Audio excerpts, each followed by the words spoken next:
Mais cet après-midi, nous voulions aussi nous avons la joie d'avoir avec nous aussi Jeunesse en Mission. Donc, c'est une organisation que vous connaissez. C'est un engagement chrétien de la jeunesse. Donc, ce sont des choses qui sont nécessaires à raviver dans un temps comme celui-ci. La jeunesse doit trouver sa vocation. Donc, nous souhaitions avoir un témoignage venant d'eux. C'est vrai que le temps a passé, mais j'aimerais quand même leur laisser l'occasion de pouvoir témoigner comme cela était prévu. Nous allons tout simplement aller vite. Donc, je vais demander au responsable, à la personne qui doit témoigner, de me rejoindre.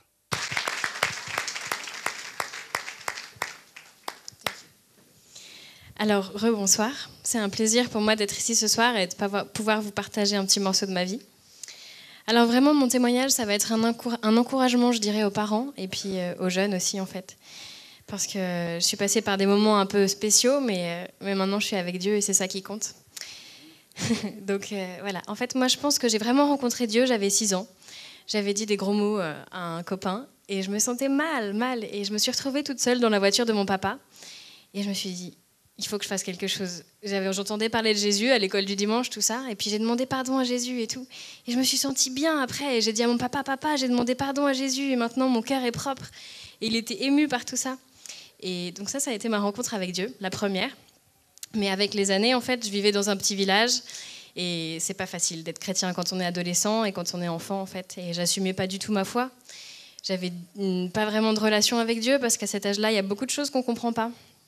Et en fait, à 16 ans, j'ai déménagé et je suis allée dans un nouveau lycée et j'ai rencontré un groupe de personnes qui buvaient beaucoup d'alcool, qui fumaient des joints, qui allaient dans des rave-parties, tout ça.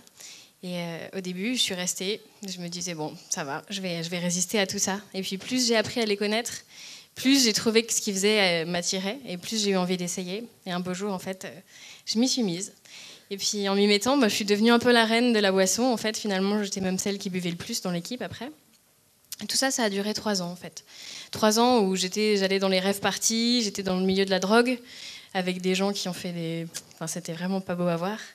Et puis, un jour, j'étais en Corse, je travaillais en Corse, et j'ai bu de l'alcool, comme souvent. Et je me suis retrouvée sur des escaliers, j'étais vraiment pas bien, j'étais complètement ivre, et je savais plus du tout, je pouvais même plus marcher, c'était la catastrophe.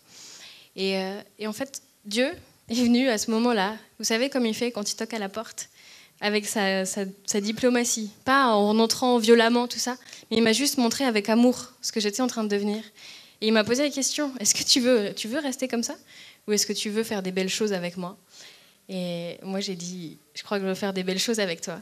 Et du coup, je me suis vraiment repentie. J'ai passé un bon moment, peut-être 1 heure ou 2, à pleurer dans cet escalier. Et vraiment, je sentais la présence de Dieu et tout. Et j'ai même reçu le parler en langue à ce moment-là. Et il y avait des gens autour de moi, mais moi j'étais seule avec mon Dieu et là je le rencontrais pour de vrai et je prenais conscience de ce que pouvait être vraiment une vie de consécration pour Dieu. Après ça, je suis rentrée le soir, quelqu'un m'a ramenée parce que moi je pouvais plus rien faire et le lendemain matin je me suis retrouvée seule dans ma chambre d'hôtel en fait et là je me suis rappelée de ce qui s'était passé la veille. Et je me suis dit, mais non, mais j'ai pas envie, moi j'ai envie d'en faire qu'à ma tête, j'ai envie de pouvoir boire de l'alcool, j'ai envie de faire ce que j'ai envie quand j'ai envie, et de pas obéir à des lois auxquelles j'ai pas envie d'obéir. Et puis tout à coup, Dieu a encore agi, et il m'a mis un cantique dans la tête. Ça s'appelle Maranatha, vous savez, je lève les yeux vers les montagnes. Et je m'en souvenais en fait de mon enfance. Et je me suis mise à le chanter. J'étais toute seule dans ma chambre et je l'ai chanté. Et j'ai eu une paix de Dieu, une présence de Dieu qui est venue sur moi. Et j'ai dit, ok Seigneur, c'est bon, je suis d'accord, je baisse les armes, c'est à toi que j'obéirai, ok.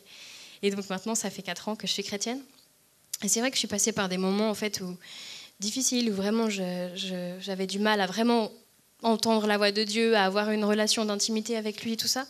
Mais grâce à l'école de jeunesse en mission et grâce à mes prières à Dieu, il a répondu en faisant cette école en fait, où vraiment j'ai appris à connaître Dieu de façon beaucoup plus intime.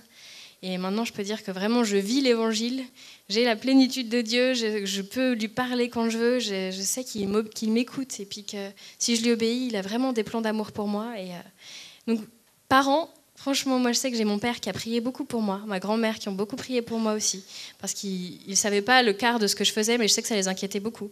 Et je vous encourage vraiment à prier pour vos jeunes, parce que Dieu entend. Dieu n'est pas sourd. Et puis, il sait il est père lui aussi, c'est notre père, donc il sait bien ce que vous pouvez vivre. Et c'est vrai que c'est pas facile pour les jeunes d'être dans un milieu, dans le monde. C'est même une très très grande épreuve. Et tant qu'on vit pas réellement une relation avec Dieu, je pense que c'est quasiment impossible de se démarquer du reste. Mais vraiment, je vous encourage à prier pour qu'ils puissent rencontrer Dieu de façon intime, vivre l'évangile pour ne plus en avoir honte et pour pouvoir crier sur les toits que Dieu existe et qu'on a une vie magnifique avec lui. Voilà.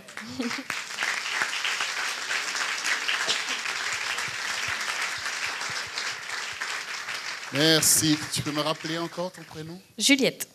Merci Juliette pour ce témoignage clair, si net, que le Seigneur fasse encore avec tous ces jeunes ce qu'il a fait avec toi, une telle révélation qu'on ne peut pas contester parce que ça vient de l'intérieur.